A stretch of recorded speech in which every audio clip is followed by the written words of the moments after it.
Let's assume someone is working a job, they're being smart with how they spend, they're saving up. What would be one of the easier things that they could do to start generating passive income using that active income as a foundation? The first thing they need to do is go learn a lot about how to create passive income. So, the concept of passive income is a hot topic simply because nobody wants to work for money. Right. And trust me, I'm an avid believer. Like, you don't want to work for money. You don't want to trade dollars, for our time for dollars and things like that.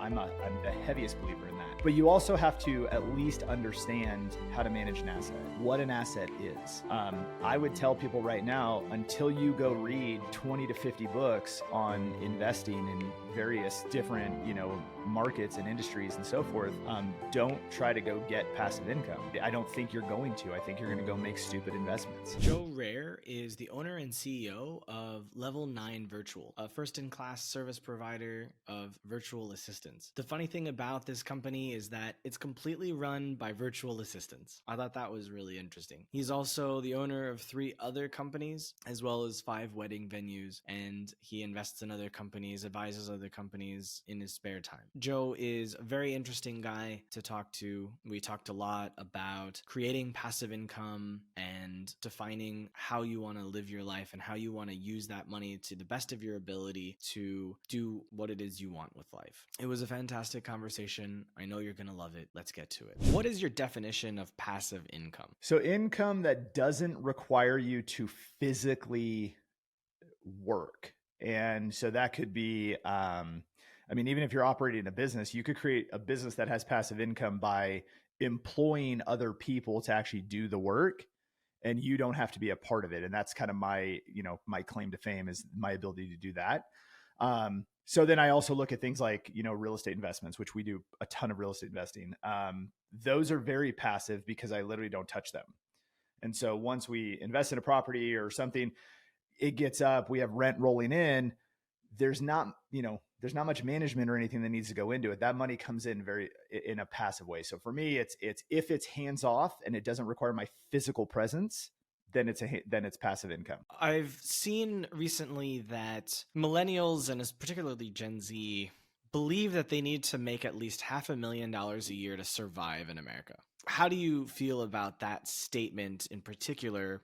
And how easily can someone create passive income of $500,000 a year? Well, I think it's really difficult to create $500,000 in passive income. I think it's unbelievably difficult. And that's why almost nobody can do it. So do I think that Gen Z needs to make $500,000 to survive? No, because you can look anywhere in this country and see that people don't. What I do think that is happening with these younger generations is that they are completely unrealistic in what it takes to achieve anything. And so I like the concept of, hey, if you don't have what you want where you are, then pick your shit up and move, right? Like, go somewhere that's less expensive. So I live in Montana. We live outside a town called Bozeman. Bozeman's one of the most desirable places in this country for people to pick up from their city life and come move to the mountains. And people think that, oh my gosh, I'm going to come to Montana. It's going to be easy to live here. Well, we just had 2 weeks ago, negative 30 degrees, right? Everything froze. People find out that, oh, well, guess what? Your septic system could have problems if it's negative 30 and all these things. But more importantly is that what they don't realize is that the cost of living here is unbelievably high. So the median home price in town is almost $800,000.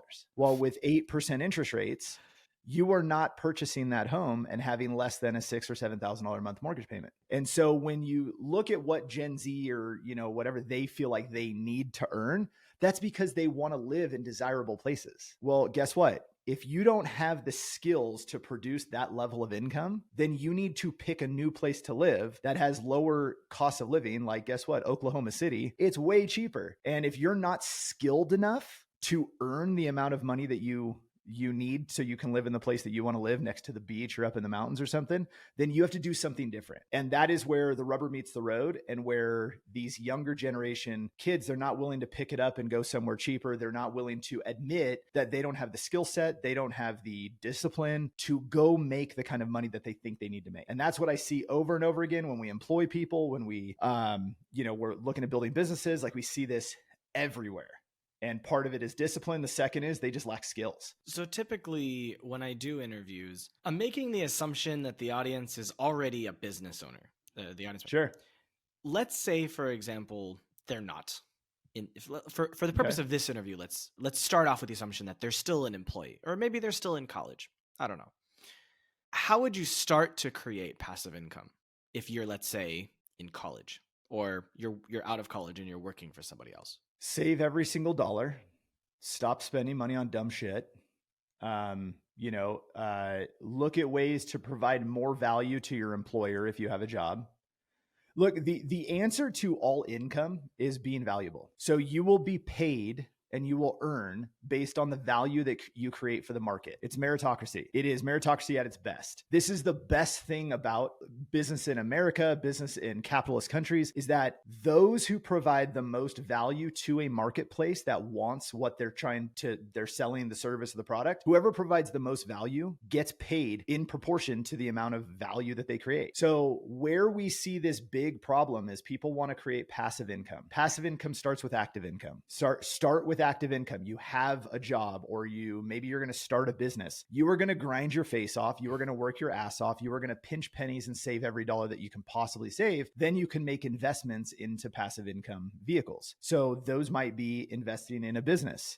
Those might be investing in real estate. But the first thing that somebody needs to do is they better first understand that to get passive income requires an obnoxious amount of work, an obnoxious amount of skill, and you have to be an avid learner. You have to continuously learn. There is nobody who's earning passive income that isn't learning how to support the passive income, what to do once you get it, how to go get it, what are good investment vehicles, what align with your personality and your skill set and what your core competencies. Most people are unwilling to actually do the work that it's going to take to go get the passive income. They just want to start from college and go get the passive income. And it's like, well, show me somebody who's done that, because I'll bet you can count on one hand how many people in history have really done it. They don't. They start off with active income. They start off with working their face off. They start off by grinding, saving money, not making dumb investments, or spending money on a watch or a car or stuff like that just doesn't produce a return. So that's what I would tell people to do, is start there. Start with the most simple things, like don't spend money on things that don't provide a return. Go learn a ton. Go surround yourself with people who are doing what you want and learn from them. Like, you're going to be the average of the 6 people you spend the most amount of time with. So look around and see who you spend your time with. And if they're not earning passive income, you ain't either. True. Yeah, I've always been good at generating income, but when it comes to investing and getting passive income, I've struggled with that. The investments that I've made, there have been a few that have done well, but the majority of them have not worked out. And so that's kind of, I'm working this year on increasing the amount of active income I have with my new business so that I can invest it into things that will hopefully start to give me proper passive income. I know we talked about this before. Yeah. And luckily my situation has improved since then. The new business I'm doing now that Black Friday is over and the new year has come and people are back to business, I'm almost struggling with the number of leads that I have, which is quite a fun problem to have. The active income is not at a point where it's like, oh yeah, I can just invest in this thing unless I want to use my savings, which I'm trying to avoid doing, which was part of the issue I had mentioned to you previously, which is like I'd wanted to make sure that I protected that income, those savings, when the reality is you need to actually spend that on investments in order to generate passive income. Where my fear for a long time had been, if I spend it and I spend it incorrectly, then I have less savings, not much of real income, and then I still have to generate more income in order to have the money to invest in another thing and hope that thing works out. So let's assume someone is working a job, they're being smart with how they spend, they're saving up. What would be one of the easier things that they could do to start generating passive income using that active income as a foundation? The first thing they need to do is go learn a lot about how to create passive income. So, the concept of passive income is a hot topic simply because nobody wants to work for money. True. Right? And trust me, I'm an avid believer. Like, you don't want to work for money. You don't want to trade dollars, for our time for dollars and things like that. I'm the heaviest believer in that. But you also have to at least understand how to manage an asset, what an asset is. I would tell people right now, until you go read 20 to 50 books on investing in various different, markets and industries and so forth, don't try to go get passive income. I don't think you're going to. I think you're going to go make stupid investments. I've probably bought over the years, because I started investing in real estate in my early 20s. I was into the fix and flips. Back then, 05, 06, the market was hot. You buy a property, 2 months later, the property's gone up $50,000 in value, right? And you can just flip into another one. And we did that a lot. Well, at one point, the market started to turn and went south in kind of 08, 09. And I had 14 properties at one time in construction for a fix and flip. By the time we were getting them finished, the market had already declined. And it happened so fast that we lost all of the equity in the businesses. And so what's challenging is that everybody goes, oh my gosh, you've got $6 million in real estate. And it's like, yeah, I got $6 million in real estate on paper. But the reality is that I have no money. And so I ended up giving 8 properties back to the bank. We sold out of about 6 of them. I went down to 0 back in 09, to 0, wow, living with my sister. Right. But yet I was a genius in 05, 06, 07. And I was like untouchable. But the reality was I was investing incorrectly for what my goals were and for what the market conditions were providing. And it wasn't passive income. It was active income. I was an active investor and I was, doing projects. So I missed a lot of the opportunity that I could have had. Because if I were to look back and say, hey, if I just kept, of the 20 something deals we did, if I'd have kept 5 of them, and kept them all the way through and just collected rent on them, and, I would have been in a much different situation, 5-10 years later. And so I tell people, go get educated. Like, if you don't understand passive income and you don't understand investing and you don't understand building companies, don't do it, because you will burn your life savings. You will burn every cash that you have. So while I am the biggest advocate for building businesses and investing in real estate and in companies and so forth, and creating a passive lifestyle, 100%, I am the biggest advocate for it. I do not advise anybody to do it until you are absolutely educated in it.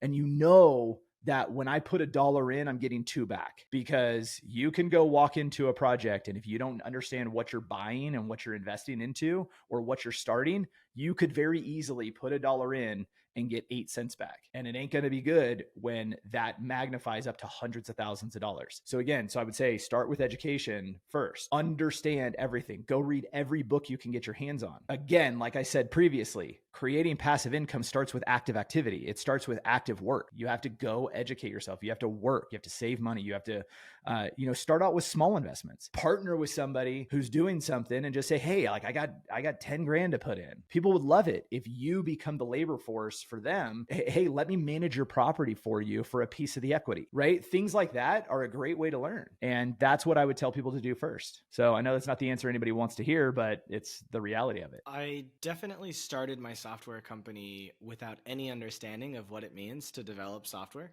So yeah, looking back on it, it was a horrible decision to do, because it cost me over $500,000 of my own money. And I can't change that now. But right, what I got out of it was learning a lot about myself and a lot about building a team and product, UI, UX design, quality control, feature specifications, technical specifications, architecture. I learned so much about so many different things that I realized I didn't want to do software. But it cost me over $500,000 of my own money to realize. So you're absolutely right. It wasn't even put $1 in and get 8 cents back. It was put $1 in and get $0 out. Yeah, negative dollars back. Right. And when you play that game of, if I had done this instead of that, I had held that money in Bitcoin, and I was paying for things for the business at a point when Bitcoin had hit its low of $4,000. So had I not started that company, I'd have an extra 10 or $15 million in just liquidity. So that business didn't cost me $500,000. It cost me like 15 million. Yeah. But I can't do anything about it now. Right. All I can do is except don't repeat your mistake. Which is why, right? I mean, that's the only thing you're going to get out of all of these lessons that people are going to learn over time. Try not to do the same thing. So one of the things I don't do is, I almost never get into a fix and flip type situation, because I realize that, one of the greatest lessons I learned is that genuinely wealthy people, like we're talking billionaires, they don't sell their assets. They hold them forever. And so when you look at Bitcoin, you look at any other crypto, you look at real estate holdings, you look at holding companies with other, with a portfolio of businesses in them. The ultimate wealthy people on the planet do not sell those assets. They hold them, and they hold them as long as possible. And as long as they're cash producing and they generate cash flow, they do not sell them. And if you were to think about it, what would be the reason, if you have cash flow, why would you sell something that has cash flow? Only reason to do it would be to take the gain and move it into a bigger and better vehicle that was going to produce better cash flow. And that would be it. And so, I think about that a lot, because, it's super important to realize, what you're investing in, what the intent is. Like, what are you after? If it's passive income because you want to be lazy and you don't want to have to work, okay, that's kind of like the consensus today, is that's what people are actually after. Right. They're after this passive income dream where they don't have to do anything. They get to wake up and, money just shows up in their mailbox. And that's true. And you can have it. However, it's not the norm. Yeah, I think for me, passive income is a way for me to have a specific amount of money that I know that if everything in my life goes to shit, if I lose all of my liquidity, but I still have those assets, if I become paralyzed and I can't work, and I don't have a partner, I don't have any kids, I have no one to take care of me, I can still survive. I have enough to pay my bills, enough to do what I want.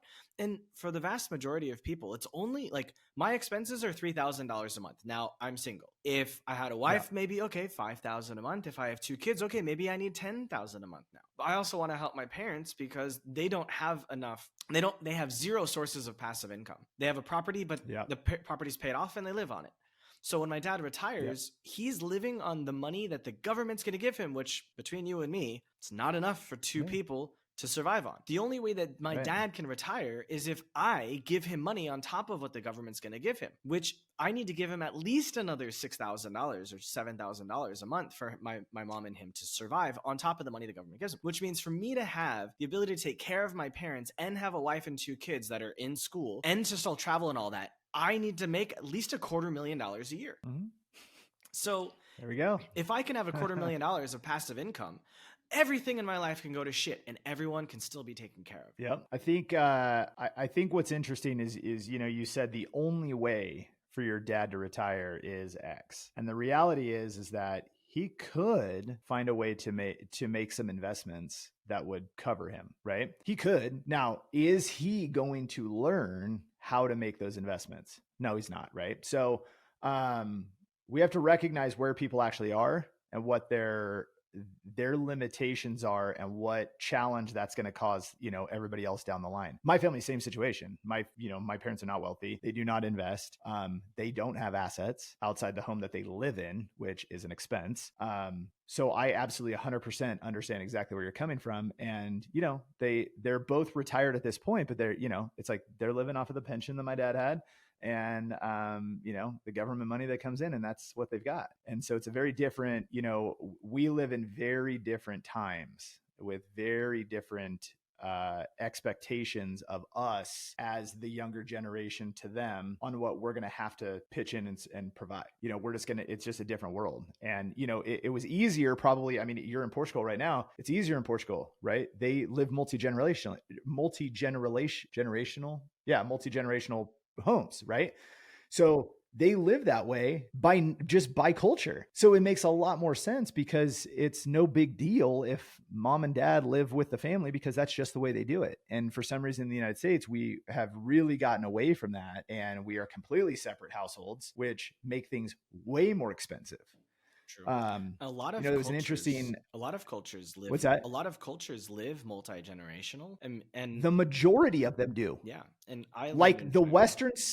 Western cultures are the anomaly. We're the weird ones. Yeah. And you know, like him, dislike him, whatever anybody thinks, you know, Andrew Tate, I'm sure you've heard that name before. Yes.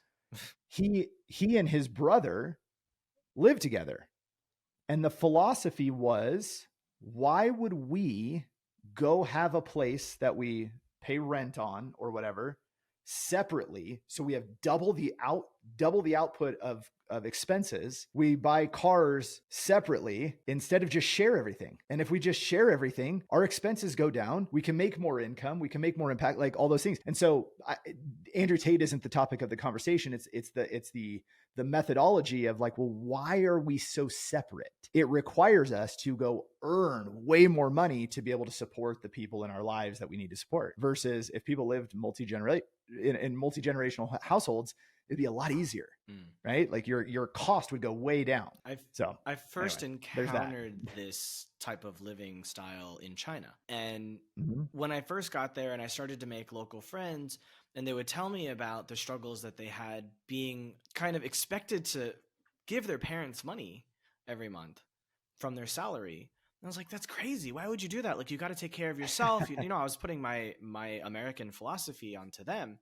And they're like, yeah, I get it. I agree with you, but like in their eyes, a lot of Chinese people only have one child. And so Yes. they've put so much of their livelihoods into financing my growth as a human that they expect us to then kind of, you know, pay them back in a way when they're older. And in fact, a lot of them, they feel like at the age of 50, their life is over and they should retire and there's no more value they can provide to society. And that part's a bit nuts in my mind. But I've seen over, and even in Vietnam, so for the, you know, my entire adult life, I've been in cultures where they live together and they share expenses. And so for me, the idea of giving back to my parents is something that's like, it's ingrained in me by these other cultures that I've lived in, that the idea that I would knowingly withhold money from them that could make their lives easier in their retirement age, if I have the means to, is insane to prevent them from having a lifestyle that they can survive in. Yeah. And so part of my, you know, my philosophy has always been, well, I guess it's more of my reality.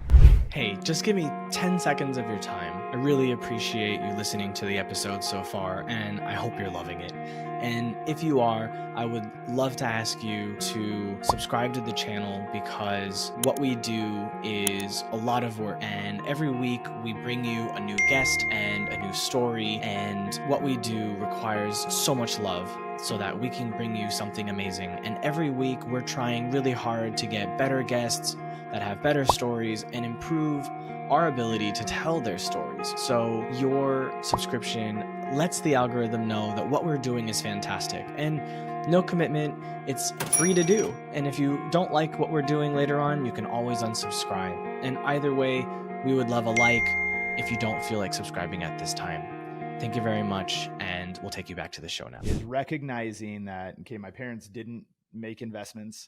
They didn't understand it. They didn't have the interest to understand it. They're very much like employee mindset. And because of that, they are just flat out not going to have the resources in their older years to live a lifestyle that they want. So what is that going to do? That's going to put it back on their kids. And, you know, and then when I look at my siblings and say, okay, of my siblings, who is going to be somebody who's going to produce to be able to support, you know, our parents? And the reality is I'm the only one who's an entrepreneur. I'm the only one who has this kind of psychotic, you know, desire to create insane amounts of wealth and generational wealth and, you know, all of that stuff. And so I have always, since I was a teenager, recognized that it's going to be my responsibility, my own only, to be the resources for the rest of the family. Yeah. And so I've always had that in the back of my mind. And today I do it.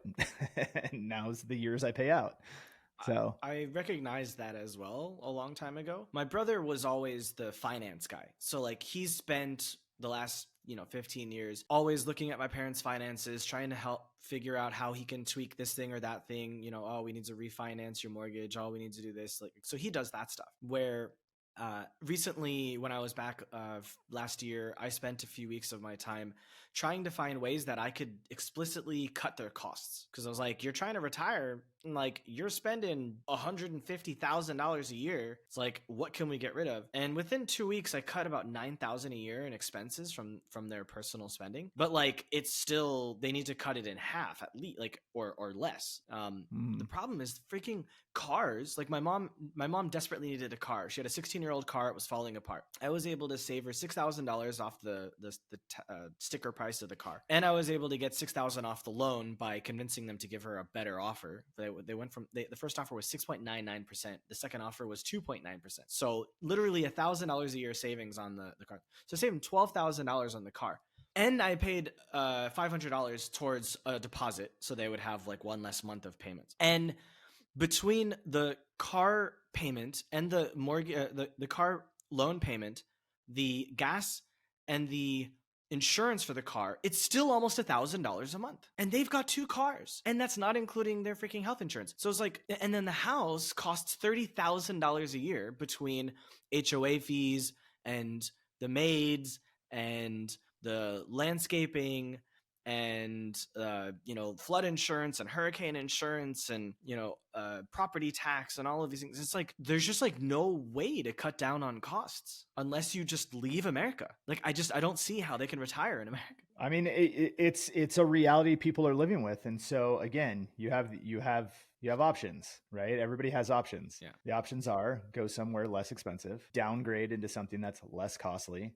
Can you find a home in an area that you could buy with the equity in your home, pay cash for it or whatever, that doesn't have HOA fees? It doesn't have this, whatever those things are going to be, right? It has, lower flood insurance.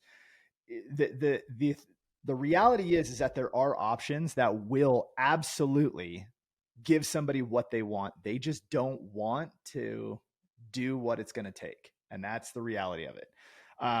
But the easiest option, this was told to me when I was really young, when I first started a business, and it's, you can look at every single way to cut expenses. There is only a certain amount of expenses you can cut. And it doesn't matter how creative you get, you cannot cut your expenses down below a certain threshold because they just are what they are. So the solution is make more fucking money. That's what I've been saying. That's it. Make more money. So I always love it when people are like, oh, we need to evaluate expenses. I'm like, yes, do it. Evaluate your expenses. Get them as low as you can possibly get. But a faster solution is go make more money. Like I personally don't want to give up the lifestyle that I enjoy. I don't want to give up the things that I enjoy doing. I don't. When we go out to dinner and things with friends or whatever, like I'm the first person who just has it in me that I'll pop on my credit card and I'll pay. It's just who I am. I'm a giver. I've always been a giver and I always want to give. And so I don't want to stop doing that. And so the solution to be able to continue to do that is to go earn more money. And so that's where my focus always is producing more cash. That's it. That's something else I learned in China. It's very common for people to have like one person pays for everybody. So for example, if I were to invite you out, I would pay because I invited you out. Or if I was the older, more senior person and there were like that's 5 other people, I would be the one that was expected to pay. So China is very much a collectivist kind of mindset in that regard. And so I've had a number of encounters outside of China where I've just like gone and paid for friends and they're like, what are you doing? Why are you paying for me? And it's like, because I want to. And they're like, I can pay for myself. I go, that's not the point. I want to do it. And they're like, okay, but like, I'm going to get you on the next one. It's like, okay. Sure. Yeah. But I totally agree with this idea of just make more. Especially in Portugal, people complain about the cost. The cost of living has risen here. It has multiplied in the last 5 years, like 2 or 3 times. And a lot of people that I know are, from Germany, from Spain, France, Italy, UK, US, and they're all living here. They all have kind of foreign jobs. But even they struggle with the increase in price. And it's like, well, if you're not happy with it, go find another job so that you can make more money. Or find a new place to live. Well, Lisbon is a special kind of city. People don't want to leave. And that's one of the reasons why the cost has gone up so high. It's because a lot of people from freaking California have come here. And, people go, oh, rich Americans, let me raise my prices. So... Well, it's, nobody's just doing it because rich Americans show up. They do it because the demand has increased. And so, I mean, it's simple market and capitalist, type response to market demand. When there is demand for something, it only makes sense to make it more expensive. Like, you've got to raise your prices if the demand is high. And so I look, like, I'm a capitalist through and through, and I firmly believe that. I don't believe in gouging people, but I also don't think that as a business person, as an investor, it is our responsibility to create profit in our endeavors. That is our job as the investor. We don't invest in something to be nice. That's not what we're doing. We're making the investment, and I'm putting my risk out there in order to get a return so that I can leverage that return for my family, for my children, for their future, etc. It's not my job to just go be nice to everybody at all times. Now, again, I don't believe in gouging people, but I believe that the market determines what the value of something is. So when we go to lease out one of our properties, the market is going to tell me the price that I can rent it for. So for example, we put a house up on the market and we were like, hey, let's get some high rent for this because it's a desirable area and so forth. Let's raise the rent because we're going to get it. We didn't get it. It sat there and nobody would rent it. We lowered the price a bit. Wasn't quite getting it. It took the right person that came in. They ended up renting it. Well, now we have a second property on the same lot. That one's getting a little bit higher rent as well. And so, but the market told us what we could rent for, because what I wanted to get, we didn't get. And so then we lowered it down, and the market decided to come in and they rented the place. Not me. I didn't say you have to do this. They could have told us no, and they could have gone and rented something else. And so the free will of the market is the greatest thing that exists. And it is the reason that everything costs what it costs. If there was no demand for anything, then everybody would have to lower their prices. But they don't, because people keep paying for it. And so it's one of the things when people say, well, real estate prices are crazy and this is unfair. Well, you can say that, except for the fact that the real estate price is the price somebody's willing to pay for it. So if somebody will pay that price, that is the value of it, because somebody's making that decision. Aside from, you get to the place where BlackRock and these big companies are buying, neighborhoods, different situation. But the reality is when you get everyday people coming in and purchasing a piece of real estate, they dictate what they're willing to pay for it. If it's too high priced, it sits on the market. If it's priced right and it's it's the right price point for somebody, they will purchase it. And that's that. Same thing with services in a company. We raise our prices the higher demand that we're in. So there we go. So let's say you've successfully created your first stream of passive-ish income. Okay. What do you do with the profit from that? What's the smartest thing to do with that? Well, convert it into more income. So don't spend it. Look, like, your earned income is what you live on. Your passive income is what you stack. And I think that you stack it for, a lot of people say, okay, I want to get a fancy car. Okay, great. Then you need a piece of passive income that pays for that liability. So you use the asset to pay for the liability. Okay, there you go. There's an option. The challenge is when people do that too often and they think, well, they just spend all the passive income that they have. Well, instead, why don't you leverage the passive income for more investments? So for a while, what do you need the income for? If you're trying to live off of passive income, that's going to be a challenge until you get to a certain threshold. But if you have one piece of real estate as an example, and it's kicking you out, $1,000 a month, in positive cash flow, don't spend it. Like, stack it, keep stacking it. It's going to take time before you actually build a cash flow generating machine that's passive. It's going to take a lot of time. And I think that's what people are, they're going into an investment like that they want passive income, and they're doing it so that they could access the cash today. The way we always tell everybody who, wants to get into a piece of, a real estate investment or something else is that, look at it like a 401k. You're making the investment, you're putting some money in, you're getting some cash flow out, sure, but it's not for today. Like, you're going to sit on that for 5 years, for 10 years. Like, let that sit, let it stew, let it continue to make more money, let it grow in equity and all those things. Because, with any passive income, there's going to become a hiccup. Something's going to happen. There's going to be a hot water heater that goes out. There's going to be, a business that's going to have the market conditions are going to change, right? Your product or your service is going to become obsolete. It's going to become less valuable, something. So the market conditions are going to change on you. So it would make a lot of sense if you decided to put that money aside, be very smart about it, and prepare for a rainy day.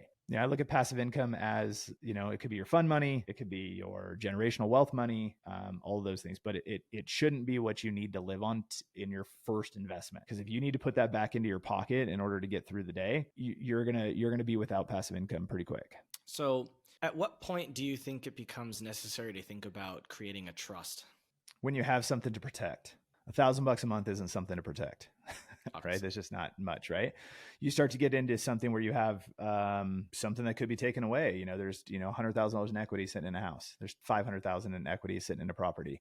God, the trust situation is very challenging because there's so many different angles to play it. I'm heavy into trusts, so we can go down a rabbit hole in strategy around that, pretty heavily. If you have you have tax liability that you're trying to reduce, trusts are a fantastic way to do that and to create some leverage there. But you got to have something to actually protect before you need to look at trusts. And then when you get into trusts, you need to be very, very smart in the type of trust that you're getting into, because some trusts are completely penetrable and it's not going to really matter down the road. Some of them don't provide you much tax sheltering. So it really kind of depends on what your goals are and what you need. But you also, again, you need something to protect. Otherwise you're just putting together a trust for no reason. I feel like I should go find someone that does trusts and then interview them, because I don't really know much about them. I know about holding companies, but trusts are like a whole other level that I don't understand yet. Yeah.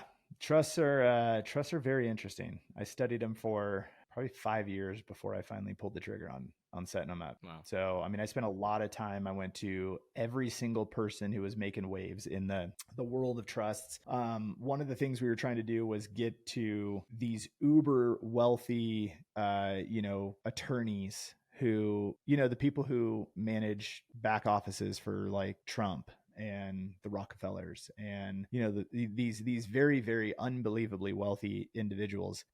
You can't touch them. Of course not. Like you just can't, like it's impossible. And so it was going from there and then going down a level and like, well, what can we get in touch with this person? And nope, you still don't have enough money. And then you get down a little further and okay, you still don't have enough money. So, and we're talking, people are looking at billions and they won't talk to you unless you have $1 billion in assets. I mean, and it's like, holy. The people underneath the level that are serving Trump type people. Yeah. Oh yeah. You still need $1 billion in assets. Yeah. Oh yeah. I had more conversations with, okay, well, what does your portfolio look like? What is your net worth? And when you get into some of these things and they're just like, yeah, there's nothing we can even talk to you about at this point. It's like, are you fucking serious? Like, that's crazy. Like we have a pretty decent portfolio. We have a pretty decent set of businesses and so forth. I'm like, holy cow. But those are secrets of the rich. And there's, they understand the game. And so again, how do you position yourself to have, influential people around you that are doing the things that you want to do? So part of my world now is like, how do I make friends or acquaintances, or at least get in the room with somebody who's doing the thing that I want to do, who has the stuff that I want to have, whether it be entity structuring and, asset protection and, tax, liability reduction strategies and all these different things. Like, how can I get in touch with these people? And so that in itself is a lifestyle, a life of work, to be honest. Like it's a ton of effort. Have you ever considered just, I know you said before, don't sell assets, but have you ever considered just selling everything, cashing out everything and putting it all in like a 30-year, CD, something that'll give you like, for what? Because well, think about what the value of cash is going to be in 10 years. For what? What good is cash going to do? Well, so imagine if they flip the US dollar if they flip the US dollar into a CBDC, right? That you're not going to get dollar for dollar exchange. They're not going to do it. You're going to go, okay, well, you have $1 million and okay, great. We'll give you $500,000 in CBDC. It's not going to be dollar for dollar. It might be 50 cents on the dollar. So when you start to realize that cash is not a good play. So selling assets is not going to be a good play. The only time, that's my take. I guess the thing that I was thinking about was like, imagine someone in the 70s getting a 20%, interest APR, the 20% return for 30 years on a CD, and they put $10 million into their thing. They're going to get what, $400,000 a year every year in just returns from the government, right? So that's what I was thinking was like, what about that kind of a strategy? Do you think that's still something interesting, or is that just a waste of time now? Well, where are you seeing that you could do that today? Well, no, obviously not now, but like, yeah, if you can get a CD for 5, 6, 7%, if inflation comes down, obviously then you're not losing money on it. But well, okay, so there's the game, right? So if you're getting 6% on a CD, but inflation's at 4%, well, they call it 4%, right? It's probably 8. Technically anything that's sitting in cash right now is just, you're just losing money on it. However, inflation is fantastic if you own assets like real estate, right? Higher the inflation, the more value the property has. And so, as they, God, there's so many factors. I mean, we could spend all day doing this.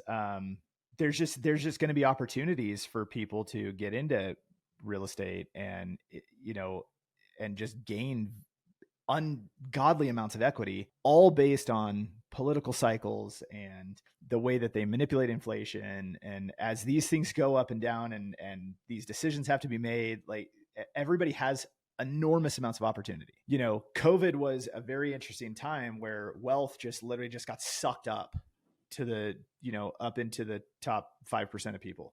Like wealth sucked right out of the middle class. And it was one of the most unbelievable times of wealth transfer ever.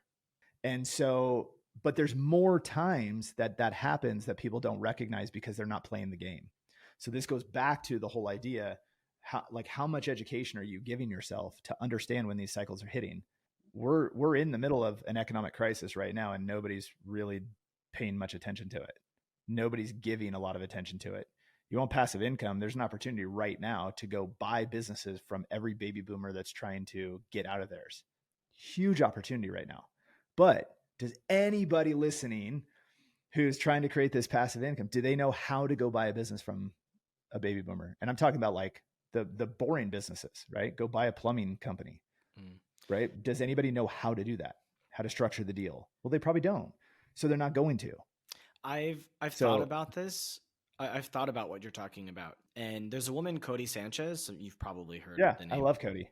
I've watched a good bit of her content. I've watched some of her courses as well. So I have kind of an idea, but like I'm just not that savvy with finance to look at a deal and know if it's a good deal or not in that regard. Like I feel like I need someone that can go through everything and go, yeah, this is a good idea for you or not. And if I don't have someone with me, then I feel like it's difficult for me to make those decisions because I don't want to buy a job. I just don't. Well, again, so that's why Cody is so brilliant in how she structures those deals and how she understands how to put operators in place. There's so much talent that's out there that could come in and they could step in and they could operate the company for you if you give them equity and you give them a future and you give them an opportunity.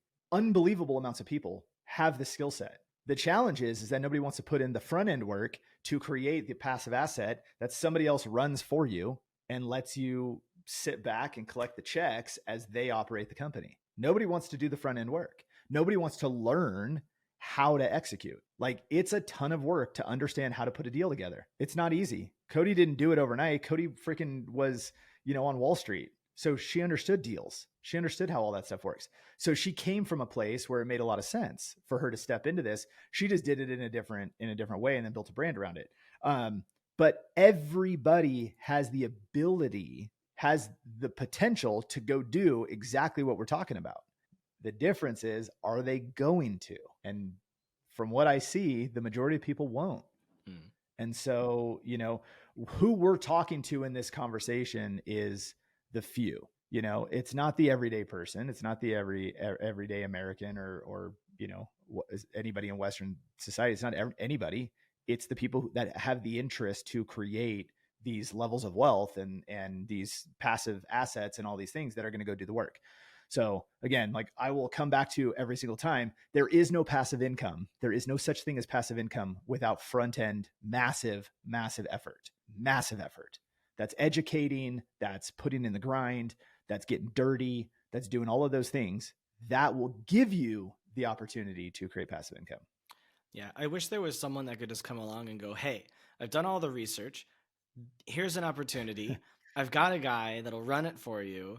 You just need to put the cash in and it's done. Like if I had that, I would unfortunately not be able to tell if it's a good deal or not, but I would have to just trust them to know. Right. And that's my problem. I wouldn't trust them. Yeah. I mean, there's a lot of places though. You can get into syndicates where people say, hey, we got a real estate investment deal. We need $50,000 to put in. You're going to get a 9% return. Like it, there's a ton of these available. Again, front end effort, front end work. Nobody wants to put in the front end work. They just want to, I just want a passive, I just want a passive asset. Well, it's awesome. Guess what? Passive. If you're making 9 or 10% on a piece of real estate, that's cash flow, by the way. That isn't depreciation, tax, the benefits that you get for your taxes. You can end up taking a 9% return on cash on cash return, and you can say, okay, well, I'm getting a 9% return on my money for the money I put in, but I'm also getting depreciation. I'm getting all these tax benefits that we can get out of this. I've got all of these expenses that I can now expense, and I reduce my tax liability again. I've got capital appreciation, right? I've got the appreciation from somebody paying down my debt, right? So you get those. You can end up with a 20-25% return on that same piece of real estate. Super easy, passive, and that's very easy to do. And there's opportunities for those all over the place, but most people won't put in the front end work to go figure out how to get it to become a part of that deal. And they're also not going to give you the opportunity to enter that deal if you're an idiot and don't know anything. You got to know something. You have to be somebody who's at least sophisticated enough to have the conversation about that project. And so this is, again, going back to the same thing I'll say 1,000 times over. If you are uneducated when it comes to investing, when it comes to owning businesses and those things, you'll never have passive income, because you have to understand the asset you're acquiring. You have to understand it inside and out. I think part of it is a fear that it's going to go badly. So that there's a potential. I mean, I have done a few, like I've invested in an e-commerce liquidator in Canada. It's small investment, 25,000, significant amount of equity in the business, but I'm not in Canada. So there's little clarity that I have, because he does come to me often for advice. So we talk, 2 times a week, 3 times a week. So my take on it would be, why aren't you an expert in that specific business? If you put money into it, why not just go become an expert? The reality is, if you put in 100 hours into anything, you'll know more than 99% of the market. 100 hours. I learned a lot working with him already. Yeah. I've learned a lot about the different opportunities. I've looked at contracts and from the mall and different retail locations. I've paid for my tuition. I've learned so much about the business. Yeah. I made the investment a year ago, and we made some mistakes and we made some good decisions, and we're on a good track now. Good. But it's been a lot of effort, a lot of energy learning. I didn't do the learning up front. I did as best due diligence as I could up front, but it's not until you give them the money that you start to learn what's actually, on a day-to-day basis, what's going wrong, what's going well. Anyways, what's the most important thing that you've learned in life? Like, straight up, failure is the best lesson. The best thing that you can do is go fail. So as we've been talking through all this, you keep bringing up, like, people have fear of failing. People have fear of things not going well. The absolute best thing that you could do is go make a whole bunch of mistakes. Try some things. Get into a deal where you put in very little money. You get to go learn, and then you find out that the deal, like, it just wasn't the right opportunity for you, right?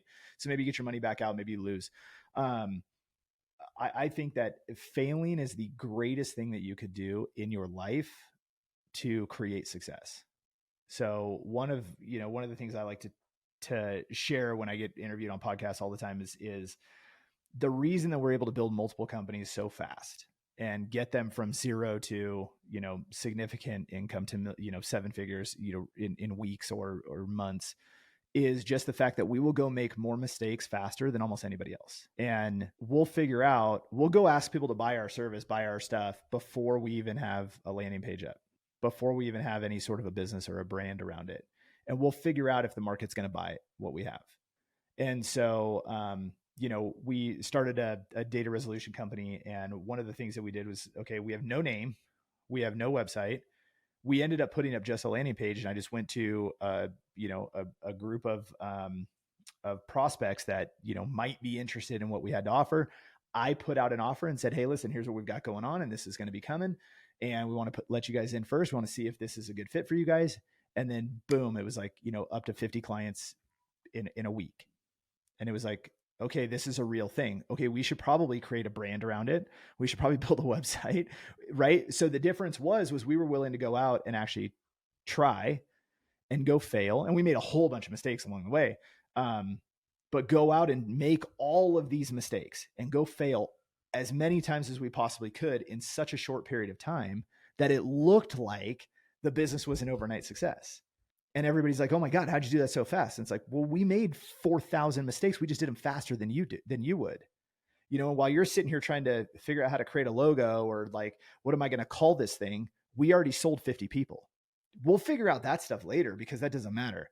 And then now that company specifically, it's 100% passive. Like, I don't touch it. I have somebody who manages the company that creates passive income for me. It continues to sell even when I sleep, and it's a passive business. So failure is the number one lesson I think that everybody can get, is that failing is the greatest gift that you can give yourself. Now, if you're an idiot and you don't go learn from your failures, then now you've just got a problem. But as long as you learn from your failures and you go execute afterwards, like, failing is the best thing you can do.